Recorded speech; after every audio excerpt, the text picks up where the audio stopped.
नमस्कार, बहुत स्वागत है आपका। मल मास 2023 कब से शुरू होगा, कब होगा ख़त्म, और इस महीने में जिसे हम पुरुषोत्तम मास कहते हैं, अधिक मास कहते हैं, क्या विशेष उपाय करना चाहिए और किन बातों का ध्यान रखना चाहिए। देखिए, मलमास में भगवान श्री हरि विष्णु की पूजा करने का विधान है। भगवान की कृपा बनी रहती है और इस महीने में श्रीमद् भागवत गीता और विष्णु सहस्त्र नाम का पाठ करने का भी विधान है। मलमास में कोई भी शुभ और मांगलिक कार्यक्रम नहीं होते हैं। साथ ही इस महीने में कोई भी संक्रांति नहीं आती। तो मलमास का महत्व क्या है, क्या खाएं क्या ना खाएं।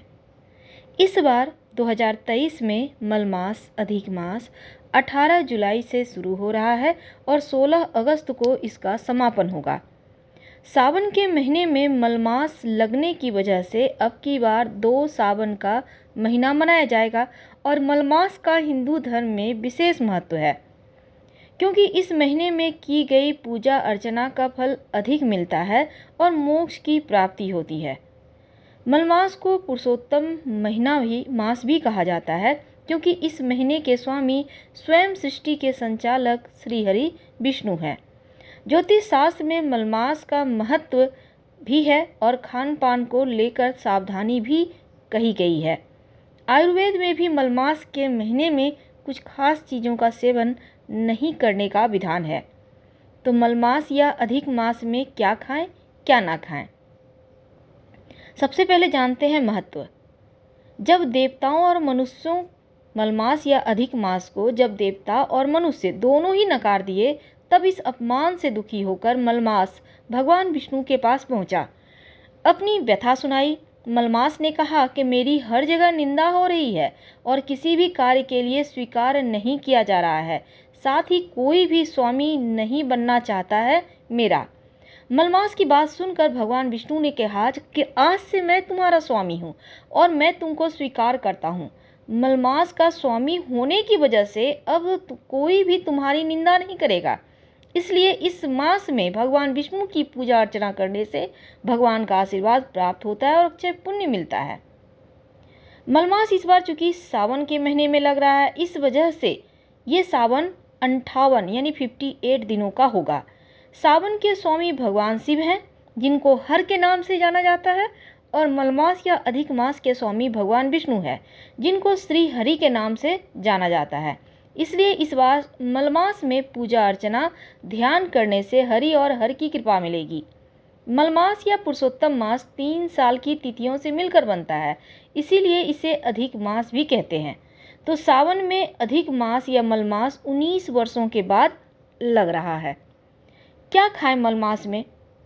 शास्त्रों में कहा गया है कि मलमास में धार्मिक अनुष्ठान पूजा अर्चना जरूर करना चाहिए। शुद्ध सात्विक पवित्र भोजन ही खाएं।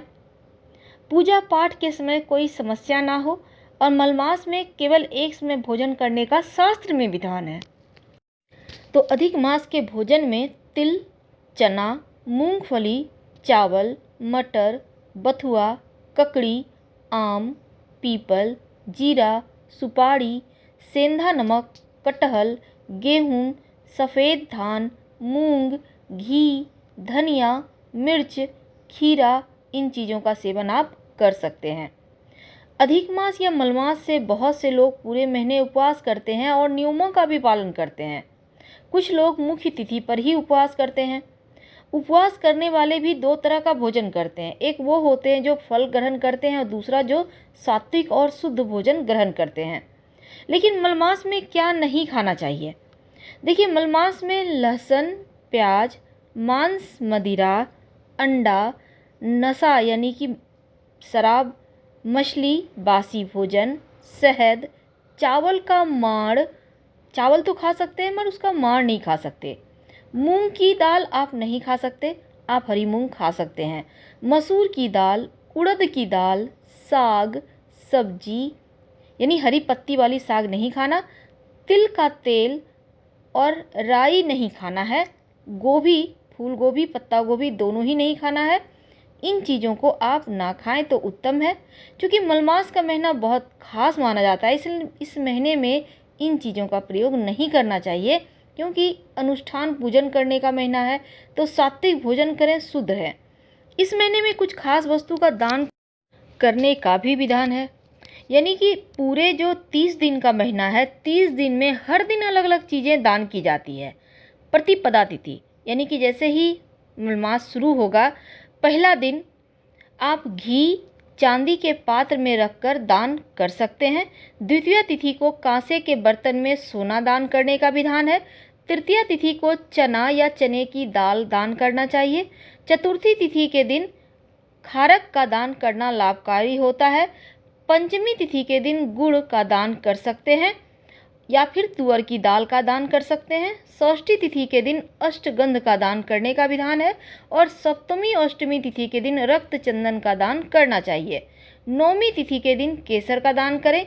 दसवीं तिथि के दिन कस्तूरी का दान करें और एकादशी तिथि के दिन गोरोचन या गौलोचन का दान करें। द्वादशी तिथि के दिन आप शंख का दान कर सकते हैं। त्रयोदशी तिथि के दिन घंटा का दान करें और चतुर्दशी तिथि के दिन मोती या फिर मोती की माला का दान कर सकते हैं। पूर्णिमा या अमावस्या तिथि के दिन आप रत्नों का दान करें तो उत्तम है। यही प्रक्रिया आप शुक्ल पक्ष और कृष्ण पक्ष की तिथियों में दोहरा सकते हैं। आप चाहें तो अपनी राशि के अनुसार भी पुरुषोत्तम मास में दान कर सकते हैं। जो मेष राशि वाले हैं वो मालपुआ, घी, लाल कपड़ा, केला, अनार, तांबा, मूंग का दाल, गेहूं, कोई एक वस्तु का दान इनमें से आप कर सकते हैं। जो वृषभ वाले हैं वे वस्त्र, मालपुआ, मावा, चीनी, केला, इनमें से कोई एक वस्तु दान कर सकते हैं। मिथुन राशि, मिथुन वाले मूंग की दाल, भगवान की मूर्ति के लिए छाता, खाना पकाने का तेल, केला, मालपुआ, चूड़ियाँ, सिंदूर, कपड़े, इन चीज़ों में से कोई एक वस्तु का दान कर सकते हैं। जो कर्क राशि वाले हैं वो खाना बनाने का तेल, सफ़ेद कपड़ा, मालपुआ, मावा, दूध, चीनी, चावल, इनमें से कोई एक वस्तु का दान कर सकते हैं। जो सिंह राशि वाले हैं वे लाल कपड़ा, तांबा, पीतल, मसूर की दाल, धार्मिक पुस्तकें, अनार, सेब, इनमें से कोई एक वस्तु का दान कर सकते हैं।